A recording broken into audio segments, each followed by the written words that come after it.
Hey, it's Kate with WTI. I am obsessed with Burt's Bees. I'm one of those people that has to have a chapstick in every corner of the house and every corner of my life. And one of my favorites by Burt's Bees is the Ultra Conditioning. This ultra conditioning stick is the one with the silver cap. Like all Burt's Bees, it has that little safety seal that you can unpeel so you know that you're good to go. And I just love this so much because also like Burt's Bees, it is totally natural. You can see that it's just a nice natural color. There's not any dyes or anything added. It has a really light scent to it because it has cocoa butter in it and shea butter.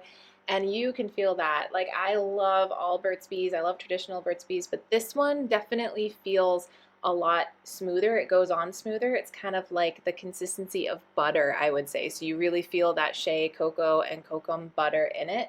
I can take it with me on the go, and then I have locked in moisture for all day. My lips love this. I love this because it's really great ingredients that I can feel good about, and it is Burt's Bees quality.